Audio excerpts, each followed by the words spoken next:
Today we're checking out the best-selling gaming accessories that I could find on Temu. My goal on Temu was to find the best keyboard, mouse, gamepad, controller, headset, and monitor, and so I went through and purchased the highest-selling version of each one of these products. Now that doesn't mean that these products are any good. In fact, some of them are actually garbage, but some of them are really good. So let's dive in and take a look. First up, I have a gaming mat. Now I got this gaming mat for $8.44, which is extremely cheap, and so I expected the quality to be cheap as well. There's several different sizes to order from, and there's also two different styles, but the one that I went with was 11.8 inches wide by 31.5 inches long. Now, not only does the design actually look pretty cool, I have to say I was impressed with the quality of this gamepad. If there's things that Temu can definitely get right, it's non-electronic items, and I think they did a really good job with this. It's got good stitching and rubber on the bottom. The top of the surface feels really nice and smooth, and as I move a mouse around, it actually feels quite nice, and I didn't feel limited while gaming. Out of everything that I ordered today, I actually expected this thing to be the worst, but I'm actually really happy with it. I think the size is great if you like the desk pad setup, but they also have just the mouse pad size as well.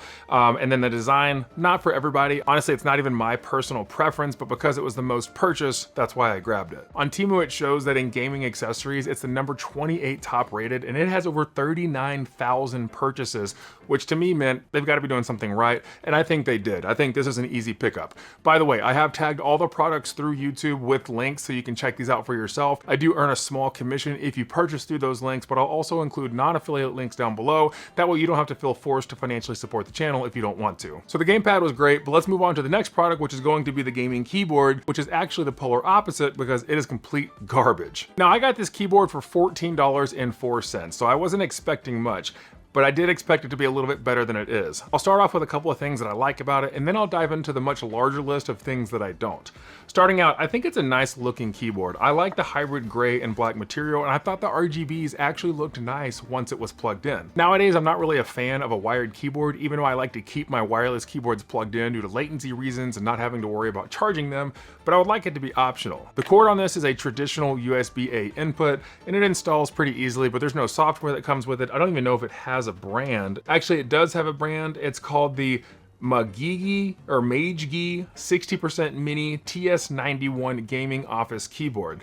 Now, I will say, to their credit, they have a ton of color options for you to choose from, and I went with the one that I like the look of the most. It is actually number 9 on best-selling gaming accessories on Temu, and it was the most purchased, with a total of 91,000 of them being sold. So a ton of people buy this thing, but I would love to see the data on how many return it, because it is not a good keyboard. So I pretty much am already done with the pros because the looks of it is about the only thing you're gonna like about it.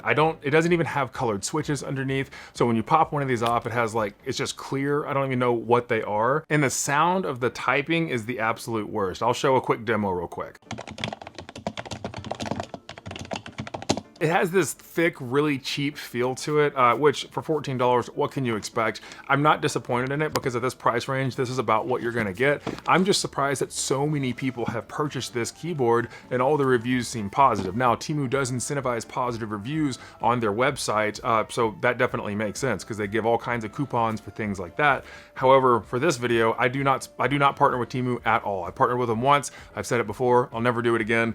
This is my feedback to you. Do not buy this keyboard. It's actually really trash, even as popular as it is. Not only does it feel cheap and sound terrible, but also when you're playing a game, you can actually feel the latency of pressing the keys, and that's a problem considering it's a wired keyboard. Typically, you would expect some latency from wireless keyboards, but I've had keyboards that use dongles or Bluetooth that are just way more responsive than this, so you can actually feel it lagging as you're using it. So this is not worth it. Do not purchase this keyboard, and that's all I'm gonna say about it. Now, moving on to the next thing is actually gonna be this gaming mouse that I found. Now, at first glance, it's a really cool looking gaming mouse. I think the aesthetics of it are really nice, and although the chrome looks good, It is very cheap plastic chrome. I mean, this is about as cheap as a mouse as you can get. I purchased it for $10.34. So again, like the keyboard, I'm not expecting much, but this one actually performs even worse than the keyboard, which is unfortunate. It has two purchase options in either black or white. It is the number 11 best-selling item under gaming accessories, and it has over 23,000 of these mice that have been sold. Again, I would like to see how many have actually been returned. It's really really hard for me to find anything that I like about it, other than the fact that it looks cool in the pictures. For the most part though, everything about this mouse is just bad. It comes with a dongle here that tucks into the bottom, easy enough. It has an on-off switch, it's not Bluetooth. This looks like a sticker that you peel off that comes in the box. However, it doesn't. Like this just stays on, and it doesn't look good. So on the bottom side of things, it's not bad. It is a very lightweight mouse, you know, not because it's an ultralight mouse, but because it is really cheap. The company is called Yin Dio, and it's an ambidextrous wireless mouse, which, you know, it's not really ambidextrous because the backwards and forward buttons are on this side for right hand. So can't really say that that's the case, but the dongle is 2.4 gigahertz.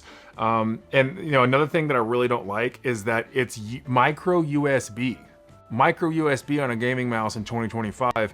This company should go to jail for that. That's just not acceptable. So I hate the fact that it's micro USB, and it also had latency issues when using it. I was actually nervous about plugging this and the keyboard into my computer because God knows what malware is now on there from plugging this in.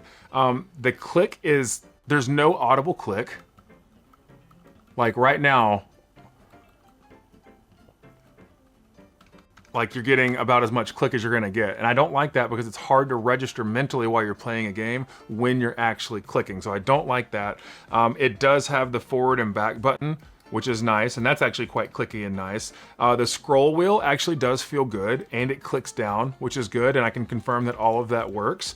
But you know, one problem here is that it doesn't change the DPI settings. It actually, from what I can see on Temu, doesn't even list the DPI. So it's hard to even call it a gaming mouse whenever it doesn't actually say what its specs are.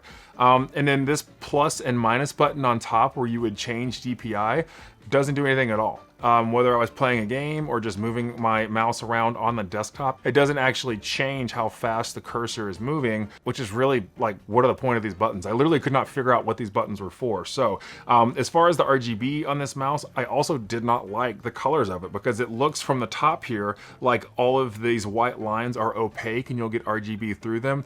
That's not the case. The only RGB is in these cracks right here. So you don't even really see it from a distance. So it's, you know, I don't know, this is about as cheap of a product as you would expect. This right here is what gives Temu a bad rap, right? When you're, I mean, if this were $30 and you bought this, then yeah, you have every right to be mad, but it is only 10 bucks. So it's like, what can you expect? But you can go to a company like Five Below, get their $5 to $10 gaming mouse, and it's gonna be better quality than this. So stay far away from this mouse, definitely not worth it. I wanna take a quick second to share with you my partnership with Proton VPN. Now, I would not normally want to bring a VPN service as a sponsor onto this channel. However, I've been using Proton VPN for several years, and I'm a big fan of it, so now I wanna tell you about it. The great thing about a virtual private network is that it allows you to change your internet address to anywhere in the world. For instance, if there's shows on Netflix that are only available in the UK or outside of the US, you can easily use your VPN to change your IP address to that country and then watch those shows. But not all VPNs are the same. A lot of them log your data, slow your speeds, or flood you with ads. Proton VPN doesn't do that. It's got a strict no logs policy and is independently verified. It also has 8,500 plus servers in over 110 countries with speeds up to 10 gigabits per second and a VPN accelerator, which boosts performance by up to 400%. It even has a built-in ad and tracker blocker so you're not constantly followed around by creepy targeted ads. And because Proton is based in Switzerland, it's protected by some of the strongest privacy laws in the world, so your data actually stays yours. So if you want to try it, I do have a link down in the description where you can get up to 64% off for your first order, so be sure to check it out if you're interested. So I've liked one product, I've really not liked two products, but these next three I'm actually really excited about, and that's gonna start out with the controller, which is from a company you've probably heard of called GameSir. Now, here's the thing. I didn't want to review a reputable company who I've actually reviewed a product of in the past. I reviewed their G8 Galileo. To this day, one of my favorite mobile gaming accessories. So whenever I saw that this was the #1 purchased controller, I was kind of bummed that it was from a company that I already knew and partnered with, but the point of this video is to take the most purchased gaming accessories and review them. But with this controller, I don't think GameSir kind of hit the mark fully. I think aesthetically, it's a great looking controller, especially whenever you have it turned on because the RGBs look fantastic. You can get one that has just yellow or you can get actual RGB. I went with the RGB option. This controller comes in at $40, so it's not like cheap. It's on the budget end of gaming controllers, but it's not cheap. But I do think that it's a really solid looking gaming controller. But I will say that I expected more from GameSir. Whenever I was using it, it also seemed to feel like it was having some latency issues. When I test how fast a product responds, I typically use like Black Myth Wukong, where you're trying to dodge bosses and stuff like that. Even plugged in and not using the dongle that comes with it, I wasn't impressed. I just didn't like the feel of it. Also, one of the big things when you're playing with a gaming controller is how does the tactile feel of the buttons actually feel, and I don't like these. The buttons themselves have almost like a, maybe I can show some better B-roll of it, but it has almost like a clicky feel to it, and it just doesn't feel good, and the D-pad has the same thing.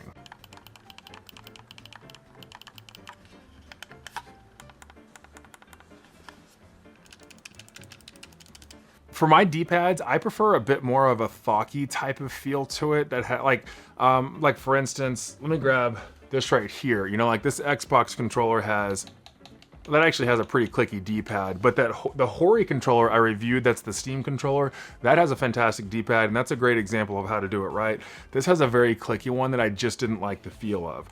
From joysticks though, I like the joysticks. They have a nice grip around the edge right here, and they feel good when you're playing with them and clicking. The bumper feels nice, and the trigger feels nice, and then these back paddles feel really good. I actually like the click on these. Like those feel really nice because sometimes it's hard to register if you press a back paddle. But overall, I don't know, it has this, it's a traditional Xbox style controller, so there's really no surprises with it. It doesn't do anything amazing. I think it's a good controller. I would say that if you like the look of it and anything I've said so far doesn't bother you, you won't be unhappy if you purchase this. I do think that it's a good gaming controller, and GameSir is a brand that I like their gaming peripherals from. I just really wasn't impressed with this one. So like I said, it came in at $39 and it has over 29,000 sold, and it's actually number 2 of the best selling gaming accessories on Temu's website. So it's a very popular controller. I think there's better options out there for the price, to be honest. Let me know your thoughts in the comments below if you have an experience with any of these so far, which ones your favorite are, but let's keep rolling. I've got 2 more products to take a look at, and this one right here is what surprised me the most, and it's this gaming headset. Now, this is from a brand called Onikuma. I've never heard of Onikuma, but it's an RGB gaming headset. It has noise cancellation and surround sound. I mean, it gives you everything that you could want out of a headset. It is wired though, which is kind of a bummer, and especially because it's not just USB wired. It's USB-A, and you also have to plug in the audio cables for your sound and mic. It doesn't run it all through one cable, and I find that kind of annoying because it takes up a lot of ports on your PC, so that's kind of frustrating. So that I did not like about it, and I also didn't like the fact that the only way to adjust it is right here. Like this stretchy band that goes on your head is the only way to adjust for your head size. They do not slide, right? And the reason they don't slide are because these are RGB tubes on the outside. So when you plug it in, it actually looks quite nice. The RGBs on this headset are fantastic between the little icon on the side and then the actual light up piece that goes over your head. So if you're a streamer, this will look really good. But anyways, so as far as what I don't like about it, it wasn't great for a big head. I wear a size 8 hat, which is abnormally large, so I'm not gonna knock it for that, but just for me, I couldn't get it to be quite comfortable. And obviously I'm wearing a hat in the video, so that doesn't help either. I'm not totally stupid. But honestly, that's actually where it stops on the critiques, because I actually think this is a really good headset. The surround sound left a little bit to be lacking. It felt more like stereo, like just left and right versus actual surround sound. I did some testing on this with a quick YouTube video that did front, side, back, and upper front speakers, or sounds to see where the sounds are coming from. It was kind of hard to distinguish which, if it was front or back, but left or right worked really well. So it does have surround sound, it's just not the best in the world. But the overall sound itself was actually pretty good. It didn't get overly loud. I had it on max volume, and my system volume was pretty high, and I didn't think it got loud enough for me personally, but maybe I'm just getting old and my hearing is getting, you know, rough. But I will say it was actually pretty comfortable. The ear cups are a little bit small for my ears, but again, I'm a big guy, so I can't knock it for that. But I will say the actual ear cups themselves feel really good. Recently I reviewed that One More ANC headset, which is just like for music and stuff, and it didn't have nearly as good of sound pads as this one does. So I was really impressed with that. The real kicker on this headset is the microphone. I was shocked at how good that sounds, and I've got an example for you that you can take a look at right now. Okay, I'm actually shocked at how good this actually sounds. I'm actually really surprised at this cheap headset. Okay, so like right now, here, you're hearing me talking to my DJI mic, right? And right now, you're hearing me talking to the headset. Obviously not as good as a professional grade microphone. I mean, DJI is not a professional grade microphone. We know what I mean, like a higher quality microphone. This headset's not bad. Like for gaming with friends, this is actually pretty solid. I'm impressed. But as you can see, the microphone quality on this headset completely shocked me. I was blown away by how good that actually sounded. I thought it was gonna sound like crap because this headset comes in at $15. That is what really shocked me. You can get black or pink, but for 15 bucks to have mic quality that good, I was blown away. I just could not believe it. And this is actually, there's been over 21,000 of these sold on Temu, and it says that it's the #2 best seller from this product, but it doesn't say in gaming accessories where it ranks. But for over 21,000 sold, I cannot imagine there's a lot of returns on this headset because I was extremely impressed with it. Sound was pretty good. I was happy with how everything came through from my computer. I tried it out on Sons of the Forest. I had directional audio, even though it wasn't the best. But again, the mic quality really shocked me on this. And that's usually where a budget headset is going to fall short, especially for $15. So this one right here, I can easily recommend. I think this is really good. Now, last up here is the gaming monitor itself. Now, this one was kind of a weird category because you have flat screen monitors, curved screen, different sizes. So I kind of had to figure out which was gonna be the best overall pick for a gaming monitor. And I ended up going with not the most purchased monitor because they weren't necessarily for gaming, but this one was such a good deal that I was like, you know what? Let's go this route. And what it is, it's from a company called Gallfolk, I think is how you say it. I've never heard of this brand, but it's a 34-inch curved gaming monitor. And the real kicker is I got it for 200 bucks, and I'm seeing it on Temu right now for even less. It's like $184, which is super cheap for a 34-inch curved monitor, right? The specs show that it's up to 144 hertz for this one specifically. It is a 21:9 aspect ratio with a 3440 by 1440 resolution for the display. It says on the website that it has a 178-degree viewing angle, which we'll talk more about that in just a little bit. But this is the #1 best-selling item in computer accessories. And so I had to get it. It says that only 784 have actually been sold. So I don't know why most people, like it doesn't have very many sold, but it's the #1 that's been purchased. I don't know how that works, but I was excited to check it out. And part of the reason I wanted to check it out is because I needed a curved gaming monitor for my racing simulator setup. So I actually have a video coming soon where I'm reviewing this entire, it's like a budget racing simulator, so you can actually sit down with your Logitech controller and foot pedals and feel like you're actually sitting in a car. It's an excellent simulator. I'm doing a full review on it, so be sure to subscribe so that you can see that. But that is why I needed a good curved monitor, because those typically work best with racing simulators. So for this monitor, for the price that I got it for, I was blown away. I thought it was fantastic. If you look at the colors and the saturation alone, it looks really good. Whenever I ran through some of the gamma testing and looking at the grays versus blacks and then just the overall RGB of it, I didn't think it performed the best from the testing that I did. However, if you look at just like, for instance, this is called Visual Dawn. It's a 60 FPS 4K background that I use on Wallpaper Engine. This wallpaper is a moving 4K 60 FPS wallpaper that I use through Wallpaper Engine on Steam. So it's a really high quality wallpaper to kind of show, can this display actually make it look good? And as you can see, it looks fantastic. I was really impressed with how good this display actually looked. Now the problem is that if you turn the display, you lose that resolution and you start seeing like an opaque whiteness to it. I wasn't really able to capture that on camera like I wanted it to. In person, it's a whole lot worse than what you're seeing on camera. So if you're not looking directly at this monitor, it doesn't look that great. But honestly, for a curved gaming monitor, it's really supposed to be kind of focused on you. So you don't really need anyone else to be able to see it from a side viewpoint, you know what I mean? But for the image that I was getting on it, I was really impressed. The refresh rate was accurate and it looks great when you're gaming. Here I am playing Dirt Rally 2 with my Logitech set setup with the new racing simulator, and it's an excellent experience. I'm a little bit farther away from that monitor than I would like to be in this specific setup, so I am going to get an actual monitor arm to make it come closer to me, but even then, the resolution was good enough that I could easily see what was going on, and the graphic detail was fantastic. And also, shout out to the ROG Ally, because it's running this entire setup, so I didn't even have to have like a dedicated gaming console or PC setup. That's all being run through the ROG Ally and a docking station that I got through JSO, and it made a really nice setup for this instance. But back to this monitor. In the box, comes with everything that you could need. I will say it is shockingly light. When you pick this up and it has it on a stand, it feels like it weighs 10 pounds, and I thought for sure when I first picked it up that it was going to suck because it's so light. But man, this thing really kind of knocked my socks off. I was really impressed with this monitor. I think it's worth it if you like ultra-wide. Ultra-wide is not for everybody when gaming.